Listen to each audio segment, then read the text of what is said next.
तो कैसे हैं आप सब? आई होप आप सब अच्छे होंगे। स्वागत है आप सभी का आपके अपने चैनल जुनून पढ़ाई का में। इस वक्त हम क्या देख रहे हैं? इस वक्त हम लोग लूसेंट की जो सीरीज़ हम चलाए हुए हैं उसमें पॉलिटी सब्जेक्ट को देख रहे हैं और पॉलिटी में भी हमने 4 टॉपिक्स कवर कर लिए हैं। आज हम 5वां टॉपिक देखेंगे जो कि स्केड्यूल्ड यानी कि जो संविधान में अनुसूचियाँ हैं, 12 अनुसूचियाँ हैं, उनके बारे में आज हमें देखना है। और हमने अपने इसी चैनल पर पूरी की पूरी जो लूसेंट की हिस्ट्री है वो ऑलरेडी कंप्लीट करा दी है। अगर आप लोग चाहें तो चैनल पे प्लेलिस्ट बनी हुई है, उसको ज़रूर विज़िट कर सकते हैं। तो चलिए आज की अपनी क्लास देखते हैं और इससे पहले आगे बढ़ें, अगर आप लोग नए हैं तो चैनल को सब्सक्राइब ज़रूर करें, वीडियो को लाइक भी कर दें और अपने फ्रेंड्स के साथ शेयर करना बिल्कुल ना भूलें। तो चलिए देखते हैं। हम देखेंगे पहले एक ओवरव्यू लेंगे अपने संविधान के बारे में। तो जो हमारा संविधान है यानी जो भारतीय संविधान है उसमें वर्तमान में आपको दिखेगा कि 25 भाग हैं। टोटल भाग कितने हैं? तो 25 भाग है। हालांकि ये मूल रूप से 22 भाग ही थे। अभी इसमें जो है कुछ क्लॉजेस जोड़ दिए गए हैं, जैसे भाग 4 में भाग 4 का जोड़ दिया गया, भाग 4 का जोड़ा गया। उसके साथ देखेंगे कि भाग 9 में का जोड़ा गया है, 9 में खा जोड़ा गया है। तो इस तरह से इसमें कुछ क्लॉजेस जोड़ करके इसको बढ़ा दिया गया है। बाकी मूल रूप से जो है ये 22 भाग ही थे। आगे चल करके ऐसे ही जो अनुच्छेद हैं उनके बारे में भी यही बातें हुई हैं। मूल अनुच्छेद थे 395, हालांकि अभी 395 से अधिक हो गए, इवन 425 से भी ज़्यादा हो गए हैं। तो इनमें भी यही किया गया है। इनमें भी जो है केवल क्लॉजेज जोड़े गए हैं, ए बी करके ऐसे जोड़ दिया गया है। बाकी मूल रूप से आज भी 395 अनुच्छेद ही हैं। एक बार यूपी टेट के एग्ज़ाम में ये पूछ लिया गया था कि जो हमारे संविधान है उसमें टोटल भाग कितने हैं, और उसमें 22 जो है वो उन लोगों ने नहीं माना था उत्तर, उसका 25 माना था। तो अगर 25 दिया रहे तो आप लोग उसको 25 से टिक करिएगा। टोटल 12 अनुसूचियां हैं। तो वर्तमान में जो हमारा संविधान है उसमें टोटल 12 अनुसूचियां हैं और स्टार्टिंग में टोटल इसमें 8 अनुसूची थी। आगे चल करके इसमें 9वीं अनुसूची जोड़ी गई, 10वीं अनुसूची जोड़ी गई, 11वीं अनुसूची जोड़ी गई और 12वीं अनुसूची जोड़ दी गई। और कब जोड़ी गई अभी नीचे हमने दिया हुआ है। तो समय समय पर जो संशोधन हुआ है उसी के कारण जो अनुच्छेद हैं इनकी संख्या बढ़ गई है। तो ये सारी चीज़ें मैंने लिख के दे दी हैं। अब हम देखेंगे जो हमारे संविधान में 9वीं अनुसूची जोड़ी गई वो कब जोड़ी गई। तो जो हमारा संविधान है उसमें जो 9वीं अनुसूची जोड़ी गई वो पहला संविधान संशोधन जो अधिनियम आया था 1951, इसके तहत जोड़ी गई। और 10वां जो अनुसूची है यानी कि जो 10वीं अनुसूची है ये 52वें संविधान संशोधन अधिनियम 1958 के द्वारा जोड़ दी गई। आगे चल के फिर 11वीं जो अनुसूची है वो 73वें संविधान संशोधन अधिनियम 1993 के द्वारा जोड़ी गई। और जो 12वीं अनुसूची है वो 74वां संविधान संशोधन 1993 के द्वारा जोड़ी गई। और अभी इनको हम सब डिटेल में नीचे पढ़ेंगे ही सारी अनुसूचियों के बारे में। तो अभी कौन से संविधान संशोधन से जोड़ा गया है ये देख लीजिए और याद भी रखिएगा, मोस्ट इंपॉर्टेंट है, कभी भी पूछा जा सकता है। हम देखेंगे जो हमारी पहली अनुसूची है उसमें क्या बातचीत की गई है। तो पहली अनुसूची में संघ के घटक, राज्य और यूनियन टेरिटरीज के बारे में बताया गया है। तो संघ के जो घटक हैं, संघ के 2 घटक इसमें बताए गए हैं और वो 2 घटक कौन कौन से हैं। तो ये है संघ के घटक, संघ के घटक। और वो घटक हैं कौन से, तो उसमें आप देखेंगे एक तो मिलेगा आपको राज्य और दूसरा है यूनियन टेरिटरी यानी केंद्र शासित प्रदेश। तो राज्य वर्तमान में कितने हैं? 28 राज्य हैं। यूनियन टेरिटरी अभी कितनी है? वर्तमान में 8 यूनियन टेरिटरी है। और ये आपको कहाँ बताया गया है? तो ये आपको पहली अनुसूची में बताया गया है। एक नोट करके पॉइंट लिख लीजिएगा। आपने देखा होगा जो हमारी दिल्ली है उसको एनसीआर रीजन घोषित किया गया है, दिल्ली को एनसीआर घोषित किया गया है। और ये कब दिल्ली को एनसीआर घोषित किया गया? तो एक संविधान संशोधन हुआ था 1992 में और उसको 69वां अमेंडमेंट एक्ट कहते हैं। इसी के तहत जो हमारी दिल्ली है उसको एनसीआर का क्षेत्र घोषित किया गया। तो ये तो रही हमारी पहली अनुसूची। अब हम देखते हैं जो हमारी दूसरी अनुसूची है उसमें क्या बातचीत है। दूसरी अनुसूची बड़ी इंपॉर्टेंट है और इसमें जो पदाधिकारी हैं उनको ज़रूर याद रखिएगा, कंफ्यूज होने की ज़रूरत नहीं हो। तो जो दूसरी अनुसूची है इसमें जो हमारी भारतीय राज्य व्यवस्था में विभिन्न पदाधिकारी हैं उनके वेतन और भत्ते, उनके वेतन भत्ते और पेंशन की बात की गई है। वेतन भत्ते और पेंशन की बातचीत जो की गई है वो दूसरी अनुसूची में ही की गई है।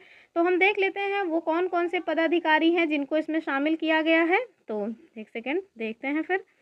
तो इसमें आपको मिल जाएंगे जो हमारे सबसे पहले तो प्रेसिडेंट हैं यानी कि राष्ट्रपति जी, तो राष्ट्रपति हैं। और इसके साथ हम देखेंगे जो राज्यपाल हैं वो राज्यपाल, और लोकसभा के स्पीकर और जो लोकसभा के लोकसभा के अध्यक्ष, लोकसभा अध्यक्ष, और साथ में लोकसभा के उपाध्यक्ष भी इसमें शामिल हैं। तो लोकसभा के अध्यक्ष, लोकसभा के उपाध्यक्ष, लोकसभा अध्यक्ष हो गए और उपाध्यक्ष भी हैं।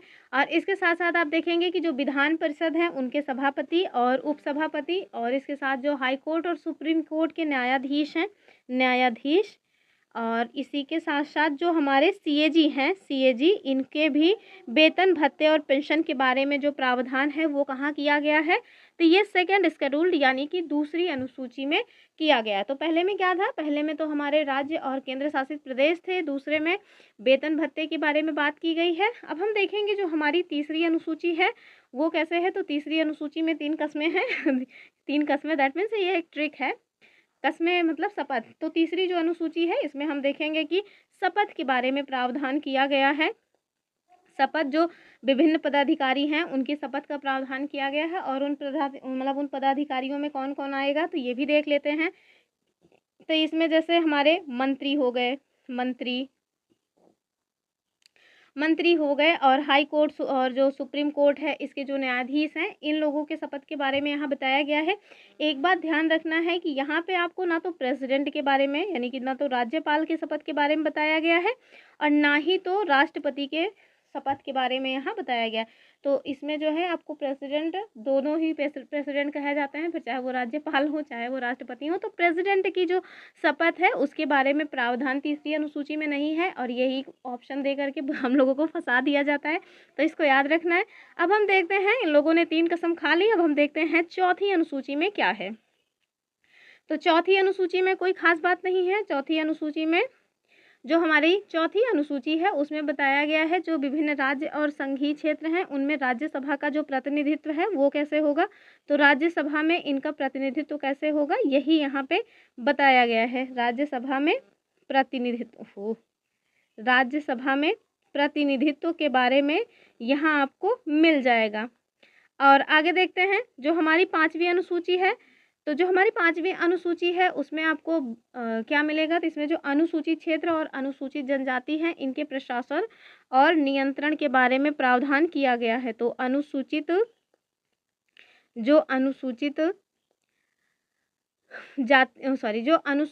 क्षेत्र हैं और जो अनुसूचित क्षेत्र और जो अनुसूचित जनजाति है उसके प्रशासन, अनुसूचित जनजाति के प्रशासन के बारे में जो प्रावधान है वो कहाँ है, तो वो आपको यहीं पे मिलेगा। कहाँ, तो 5वीं अनुसूची में। लेकिन ध्यान रखना है इसमें कुछ जो क्षेत्र हैं उनके बारे में प्रावधान नहीं किया गया है, जैसे असम, त्रिपुरा, ये सारी जो चीज़ें हैं उनके बारे में 5वीं अनुसूची में नहीं बताया गया है। इनका जो प्रावधान है वो आपको 6ठी अनुसूची में मिलेगा। और ये जो हमारी 6ठी अनुसूची है इसमें हम देखेंगे किन के बारे में बातचीत की गई है। तो आप देखेंगे कि इसमें 4 राज्य हैं, और ये क्वेश्चन ऐसे ही 4 राज्यों का नाम पूछ लिया गया था अभी जो आरओ का एग्ज़ाम हुआ था, अभी दैट मीन्स फरवरी में हुआ था। तो इसमें जो 4 राज्य हैं उनके क्षेत्रों के प्रशासन के बारे में बताया गया है, और वो 4 राज्य कौन से हैं, तो वो ATMM हैं, ATMM। और ए से हो जाएगा असम, टी से हो जाएगा त्रिपुरा, और यम से हो जाएगा मेघालय, और ध्यान रखना है यम से मणिपुर बिल्कुल भी नहीं होगा, यम से हो जाएगा मिजोरम। तो ये जो 4 मतलब कि जनजातीय क्षेत्र हैं, या ये कहें कि जो 4 क्षेत्र हैं असम, त्रिपुरा, मेघालय, मिजोरम, इनके जो प्रशासन के बारे में जो भी प्रावधान किया गया है वो कहाँ किया गया, तो वो 6ठी अनुसूची में किया गया है। तो या ये चारों के नाम याद रखना है। और इसके लिए एक ट्रिक्स है कि ATM में मनी नहीं है, तो इससे क्या होगा, सपोज दैट कल को आप मणिपुर को लेकर के कंफ्यूज होते हैं कि कहीं मणिपुर तो नहीं है, तो मणिपुर इसमें नहीं आएगा, इसमें असम आएगा, त्रिपुरा आएगा, मेघालय आएगा और मिजोरम आएगा। अब हम देखते हैं जो हमारी 7वीं अनुसूची है, ये सबसे बड़ी अनुसूची है, इसमें बहुत कुछ आपको जानने को मिलेगा, वो ध्यान से देखिएगा। तो ये जो 7वीं अनुसूची है इसके बारे में हम देख लेते हैं। 7वीं अनुसूची में आप देखेंगे कि केंद्र और राज्यों के बीच जो शक्ति है उसके बंटवारे की बातचीत की गई है। तो केंद्र और राज्य के मध्य शक्ति के बंटवारे की बात, राज्य के मध्य शक्ति का जो बंटवारा है उसकी बात कहाँ मिलेगी, ये तो गड़बड़ हो जाता है बार बार, मध्य शक्ति का विभाजन, तो केंद्र और राज्य के मध्य जो शक्तियों का विभाजन है ये आपको कहाँ मिलेगा, तो ये आपको मिल जाएगा जो हमारी 7वीं अनुसूची है वहाँ पे। अब हम देखते हैं कि इसमें जो है आपको 3 तरह की सूचियाँ मिलेंगी, मतलब कि 3 तरह की जो सूचियाँ हैं उसमें आप देखेंगे कौन कौन सी सूची है। तो पहले तो हम देखते हैं कि केंद्र सूची आएगी। सबसे पहले केंद्र सूची, और दूसरी है राज्य सूची, और तीसरे में आप देखेंगे कि समवर्ती सूची है, समवर्ती सूची। अब हम देख लेते हैं जो केंद्र सूची है उसमें, तो वर्तमान में जो है इसमें अभी कितने विषय हैं, तो वर्तमान में इसमें 100 विषय शामिल हैं। सबसे पहले तो ये जानिए कि जो केंद्र सूची के विषय हैं उस पे कानून बनाने का जो अधिकार है वो सेंटर को होगा, यानी कि केंद्र सरकार को होगा। और वर्तमान में इसमें टोटल 100 सब्जेक्ट्स हैं, लेकिन जब संविधान बना था उस समय इसमें टोटल 97 विषय थे। और जो राज्य सूची के विषय हैं, तो राज्य सूची के जो विषय हैं उस पे जो है कानून कौन बनाएगा, तो राज्य सरकारें बनाएंगी। और स्टार्टिंग में इसमें कितने विषय थे, तो स्टार्टिंग में इसमें 66 विषय थे, लेकिन अभी इसमें कितने विषय हैं, तो 61 विषय हैं।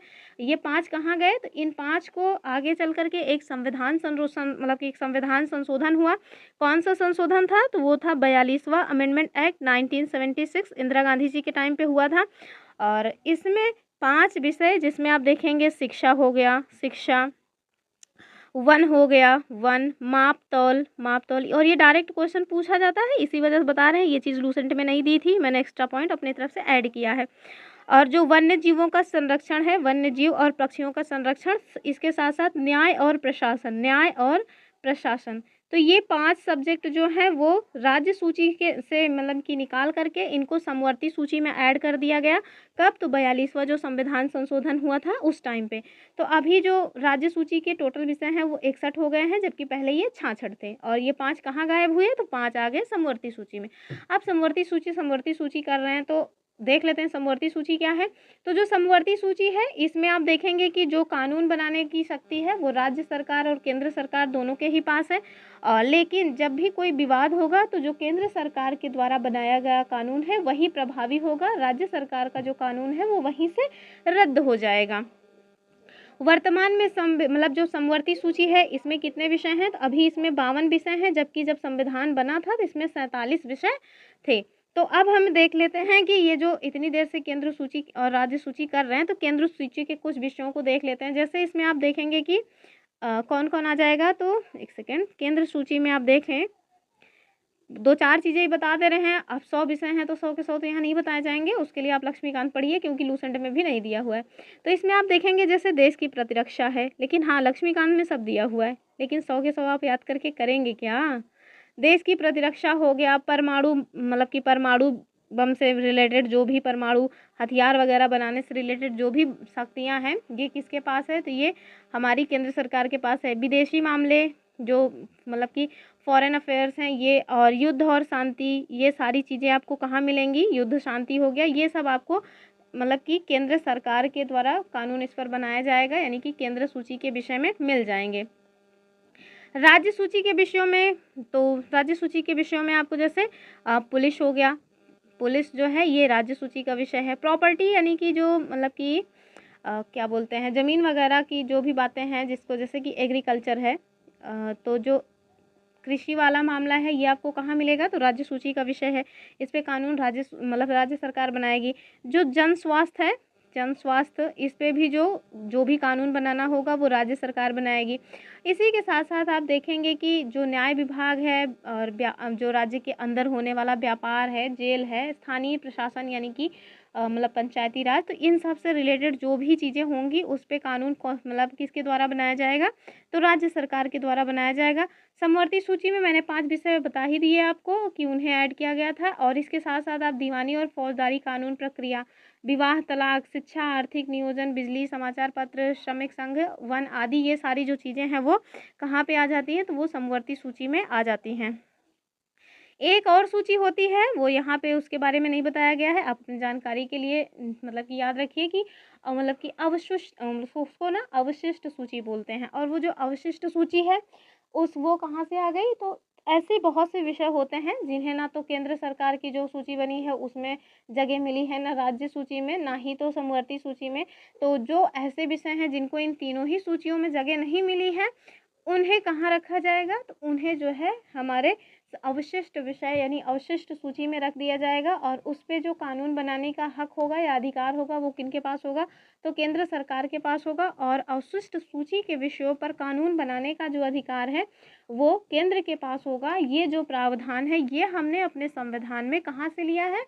तो कनाडा के संविधान से लिया हुआ है। तो ये तो हमने देख लिया कि जो हमारी 7वीं अनुसूची थी उसके बारे में। अब हम देखते हैं जो हमारी 8वीं अनुसूची है उसमें क्या बातचीत है।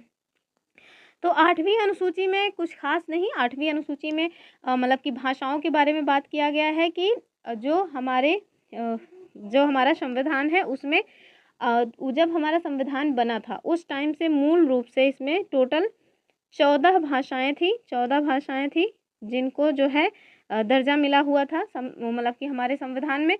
अभी हालांकि कुछ संविधान संशोधन हुए हैं और उस संशोधन के बाद से इसमें जो संख्या है बढ़ करके कितनी हो गई है, तो अभी 22 भाषाएं हैं जो 8वीं अनुसूची में शामिल हैं। और वो 22 भाषाएं कौन सी हैं ये देख लेते हैं। तो स्टार्टिंग में तो आपने जो मतलब कि स्टार्टिंग में थी उसको पहले देखेंगे, या पहले ये देख लेते हैं कौन बाद में संविधान संशोधन के माध्यम से शामिल हुई, फिर हम सबके सब एक साथ बता देंगे। तो सबसे पहले हम देखेंगे कि 15वीं भाषा के रूप में कौन ऐड किया गया। तो 15वीं भाषा के रूप में 1967 में एक संशोधन हुआ था जिसको हम कहते हैं 21वां अमेंडमेंट एक्ट। 21वां अमेंडमेंट एक्ट, और इसके साथ में कौन सी लैंग्वेज जोड़ी गई थी? तो जो सिंधी भाषा है सिंधी, इसको ऐड कर दिया गया। फिर आगे चल करके एक और अमेंडमेंट हुआ जिसको हम कहते हैं 1992 में हुआ था। 1992 में 71वां संविधान संशोधन, 71वां अमेंडमेंट एक्ट। और इसके साथ क्या जोड़ा गया? तो इसके साथ आप देखेंगे कि कोंकणी, मणिपुरी और नेपाली, ये 3 लैंग्वेजेस जोड़ दी गई। तो इसके साथ 18 लैंग्वेज टोटल हो गई। फिर आगे और एक संविधान संशोधन होता है 2003 में। 2003 में एक संविधान संशोधन हुआ, और कौन सा था ये नंबर में? तो नंबर में हम देखेंगे कि 92वां संविधान संशोधन था। और इसी के साथ BDMS यानी कि बोडो, मैथिली, डोगरी, संथाली, ये जो है 4 लैंग्वेजेस और जोड़ दी गई। तो टोटल संख्या कितनी मिलाकर के हो गई? तो वर्तमान में जो संख्या है 22, इतनी जो वर्तमान में 8वीं अनुसूची में भाषाएं हैं ये इसी क्रम में आई हैं। अब हम देख लेते हैं कि वो कौन कौन सी भाषाएं हैं जो इसमें शामिल हैं। अब लिख के नहीं बताएंगे, एक सरसरी बात में बता देते हैं। तो इसमें आप देखेंगे कश्मीरी है, सिंधी है, सिंधी अभी हमने देख ही लिया, कश्मीरी है, सिंधी है, पंजाबी हो जाती है, हिंदी है, असमिया भी है, बंगाली भी है, और इसके साथ आप देखेंगे यहाँ उड़ीसा में उड़िया बोली जाती है, गुजरात में आप देखेंगे गुजराती, महाराष्ट्र में मतलब मराठी, कन्नड़ कर्नाटक में कन्नड़, और साथ में जो केरल वाला रीजन है उसमें आप देखेंगे मलयालम, और जो तेलुगु और तमिल, ये सारी भाषाएं इसमें ऐड हैं। आगे उसमें देखेंगे कि उर्दू भी है, संस्कृत भी है, और जो नेपाली, मणिपुरी, डोंगरी मतलब कि कोंकणी, ये सारी मैंने आपको बता ही दी। तो टोटल 22 भाषाएं यही हैं। एक बार फिर से बताते हैं, कश्मीरी, सिंधी, पंजाबी, हिंदी, असमिया, बंगाली, उड़िया, गुजराती, मराठी, कन्नड़, तेलुगु, तमिल, उर्दू, संस्कृत, नेपाली, मणिपुरी, कोंकणी, बोडो, डोगरी, मैथिली, संथाली। तो टोटल कितनी भाषाएं हैं 8वीं अनुसूची में? तो 8वीं अनुसूची में टोटल 22 भाषाएं अभी शामिल हैं। तो ये याद रखिएगा। अब हम देखते हैं 9वीं अनुसूची। तो एक बार ना अगर आप इसको मैप में लोकेट कर लेंगे तो ज़्यादा इजीली रहेगा। मैप से ही मुझे समझ आया, वरना तो हम इसको रट्टा ही मारते रह जाते। अब हम देखते हैं जो हमारी 9वीं अनुसूची है इसके बारे में। तो 9वीं अनुसूची, अब जो भी अनुसूचियाँ आएंगी ये संविधान संशोधन के माध्यम से ही जोड़ी गई हैं। तो ये जो 9वीं अनुसूची है ये हमारा जब संविधान बना था उस टाइम पे इसमें शामिल नहीं थी। इसको आगे चल करके एक संविधान संशोधन हुआ 1951 में, जिसको हम लोग पहला संविधान संशोधन कहते हैं। ऊपर बताए ही थे हालांकि, पहला संविधान संशोधन, उसी के द्वारा इसे ऐड किया गया। और इसके अंतर्गत राज्य के द्वारा संपत्ति के अधिग्रहण की जो विधि है उसका उल्लेख किया गया है। और इस अनुसूची में जो विषय मतलब शामिल कर दिए जाते थे उसको न्यायालय में चुनौती नहीं दी जा सकती थी। और वर्तमान में इसमें टोटल कितने विषय शामिल थे? तो 284 अधिनियम हैं जो इसमें शामिल हैं। लेकिन ये तब जो है बात थी स्टार्टिंग में कि इसमें जो भी 9वीं अनुसूची में जो भी कानून वगैरह डाल दिए जाएंगे उनका जो कोर्ट है वो मतलब कि उनसे नहीं सुन सकेगा, उसको उसकी शक्ति वहाँ तक नहीं पहुँचेगी। लेकिन आगे क्या हुआ कि आगे जो है इसमें एक संशोधन होता है, और वो संशोधन कब हुआ? तो ये जो संशोधन हुआ था वो हुआ 2007 में। तो 2007 में 11 जनवरी 2007 को एक संविधान संशोधन हुआ, उसके तहत संविधान संशोधन नहीं संविधान संशोधन क्यों होगा? 11 जनवरी 2007 को जो हमारा सुप्रीम कोर्ट और जो हमारा सुप्रीम कोर्ट है उसके द्वारा मतलब उसकी एक संवैधानिक पीठ ने निर्णय दिया कि जो भी मतलब इसमें विषय हैं वो इस आधार पर उनमें चुनौती दी जा सकती है कि कहीं वो मौलिक अधिकारों का उल्लंघन तो नहीं कर रहे हैं। अगर मौलिक अधिकारों के उल्लंघन से रिलेटेड कोई भी मामला आएगा तो नवीं अनुसूची के जो भी कानून हैं उनको भी न्यायालय में चुनौती दी जा सकेगी। तो अभी वर्तमान में ये जो है प्रावधान है। लेकिन हाँ, 2007 के पहले जो कानून बन चुके हैं, जो नवीं अनुसूची में डाले गए हैं, उनको जो है न्यायिक पुनरीक्षण या उनको न्यायालय में चुनौती नहीं दी जा सकेगी। 2007 के बाद जो भी मामले नवीं अनुसूची में डाले जाएंगे उनको आप न्यायालय में ले जाकर के चुनौती दे सकते हैं। और किस आधार पे? तो फंडामेंटल राइट्स के उल्लंघन होने के आधार पे। आपको बताया कि जो फंडामेंटल राइट्स है उसका जो ये कहें कि जो उसका पहरेदार है वो कोई और नहीं, वो हमारा सुप्रीम कोर्ट ही है।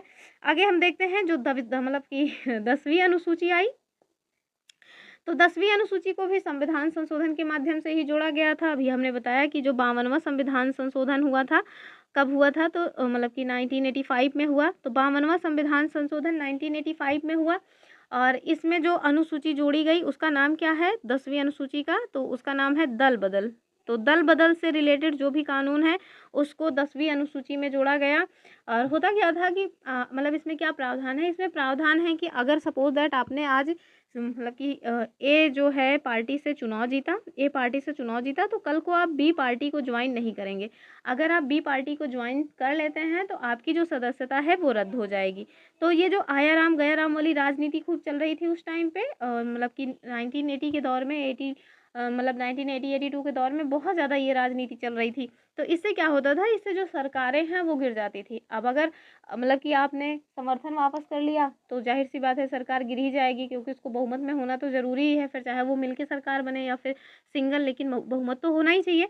तो लेकिन हाँ, इसके साथ साथ एक प्रावधान है, अगर सपोज दैट किसी ए पार्टी के 1/3 सदस्य एक साथ में इस पार्टी से त्याग पत्र दे करके दूसरी पार्टी को ज्वाइन कर लेते हैं, तब फिर उसमें अयोग्यता वाला जो कॉन्सेप्ट है वो लागू नहीं होगा। लेकिन अगर सिंगल व्यक्ति जाता है तो फिर उसके लिए ये दल बदल वाला कानून लागू होगा।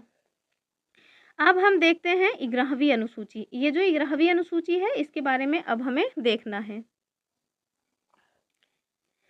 तो 11वीं अनुसूची में क्या है? तो 10वीं अनुसूची हमने देखा, अब हम देखते हैं 11वीं अनुसूची ये कब आई। तो इसको भी ऊपर बताए ही थे कि जो 73वां अमेंडमेंट एक्ट हुआ था, कब आया था? 1993। इसके तहत ये हमारे संविधान में जोड़ा गया।